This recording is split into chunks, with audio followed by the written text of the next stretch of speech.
lots of people send me stuff from around the world because what I talk about. And I got sent this. I'm not saying that this is real. It might be a trick of the light. But it does give a visual feel for the way so many of these people have been described to me.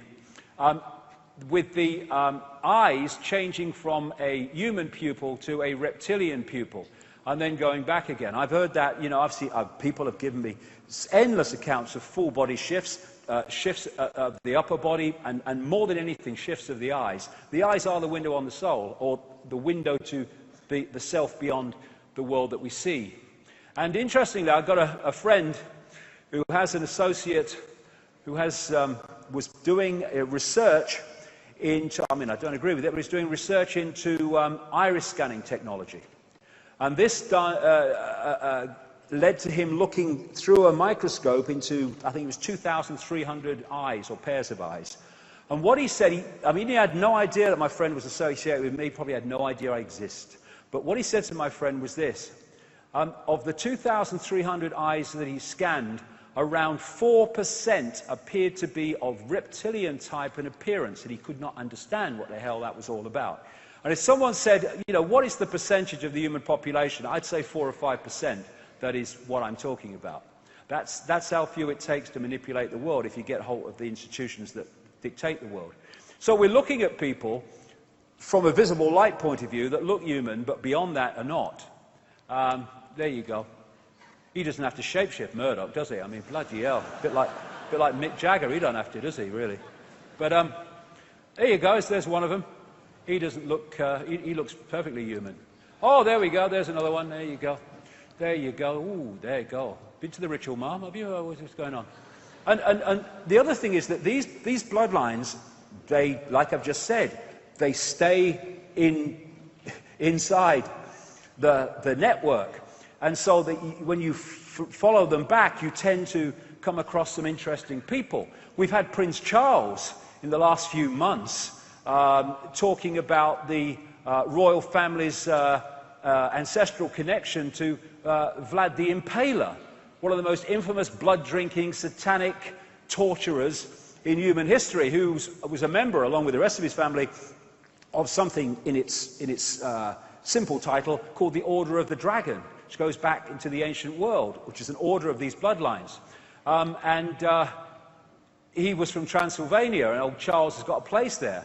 Mary of Teck, her grandmother, was connected genetically very closely down the line to his sister, and thus brought that bloodline into the royal family. There you go.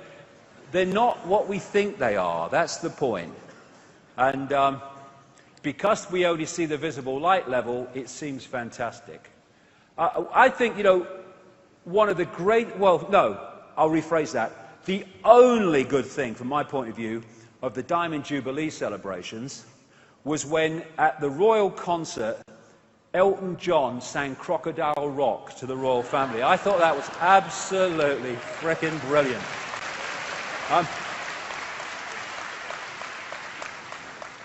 And like I say, these bloodlines have no empathy, therefore they have no limits. Pepper bombing cities full of civilians, couldn't give a damn. Starving people to death, putting mercenaries into countries to cause mayhem, as in countries in the Middle and Near East and North Africa, not a problem. What a laugh. No empathy. Another thing is that a lot of people don't realize that one of the fundamentally important influences of human perception and behavior is called the R complex by scientists, or the reptilian brain. And the reptilian brain, when not balanced by other parts of the brain, gives us cold-blooded behavior and territoriality, a desire to control, an obsession with ritualistic behavior. These are so ritualistic, these bloodlines. Everything is ritual to them. And hierarchical structures of power. Aggression, might is right, winner takes all. I've just described human society as dictated by the crazies. And all this stuff in the royal family, all this royal protocol, all this ritual is all reptilian brain. And if you have a greater infusion of reptilian genetics, you're going to have a greater extreme of reptilian characteristic traits. I mean, did you see that after the royal wedding, when Madam issues another list to update who should bow and curtsy to bloody who? I mean, what a joke! Last I looked, it was the 21st century. Where are we? What's going on? If he falls anymore, he'll fall over. And we call them the British royal family. No, they're not. They're the German, Danish, Greek, Russian, anything else involved royal family. Same with all the others around bloody Europe. Same bloody family. And, oh no, they're only symbolic now and for ceremonial purposes. Bollocks. She talks about my government. Why? Because that is what it is. She talks about my parliament. It's my military, my MI5, my MI6, my courts, my church. All the people in those organisations, including the representatives of the people, have to say a pledge of allegiance, an oath of allegiance, to her, not the people. It's a bloody joke. And this idea that it's symbolic, rubbish, rubbish. I mean, when you meet the Prime Minister, whoever it is, are you supposed to bow or curtsy? No, but he is to her. Where's the power here? I mean, what a joke. Look at him. I mean, do you know, I feel sad really, because these people, they go off to wars and, you know, put themselves in bloody danger. I don't agree they should, because they put other people in bloody danger at all. As well, called children and people. But, I mean, what are you... What, oh, my God. Beam me up, Scotty. It's mad down here. Get me out. I've had enough. And then there's this royal bloody household that we're paying for. Did you know that there's a gold stick and a silver stick on the royal household? At least they have metallic value. That's probably a good thing. There's a groom of the stole. There's a field officer in brigade waiting. He's always walking up and down, looking pissed off, looking at his watch. He'd be a lot better using his time keeping an eye on that groom of the stole before he nicks something else, I think. And then they've got a clerk of the closet. And even worse, they've got a deputy clerk of the closet. What do they do? Pull the chain? Is it the royal flush? What do they do? Hello, mate, what do you do? Oh, I'm a deputy clerk of the closet. No, don't piss about. What do you do? Then they used to have a removing wardrobe. At least they got rid of him. Removing wardrobe. What do?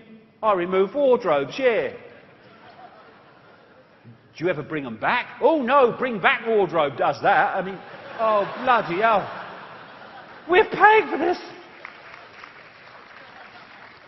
The British royal family, proof that God has a sense of humour. That's my view, anyway.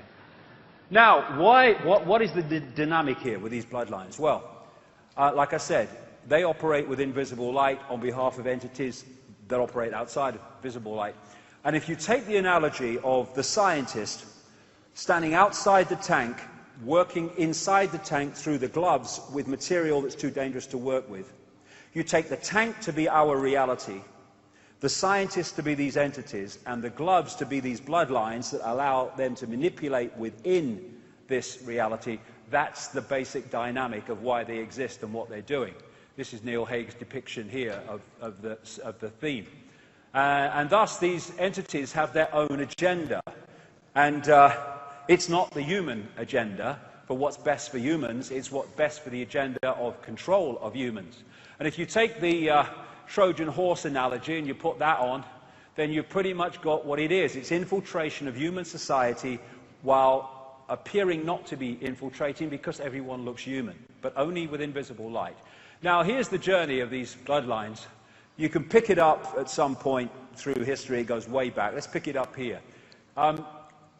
These societies, these more advanced societies, Egypt, Mesopotamia, the Indus Valley, China, etc., they started to appear as the first more advanced societies after the cataclysm. What history does is pick up the cradle of civilization in places like Sumer and what have you. That wasn't the cradle of civilization. These societies were when human society had reached a certain point again after recovering from the great cataclysmic events that destroyed the previous society, much more advanced. In this area of the world, Sumer, which is now, of course, Iraq, became Babylon. Why there's so much Babylon symbolism in human society today. Egypt. A lot of the bloodlines came from here, but they were seeded all over the world. And they talked about entities interbreeding with humans and creating royal bloodlines and what have you in various tablets found in Iraq, under Iraq in the last century or so.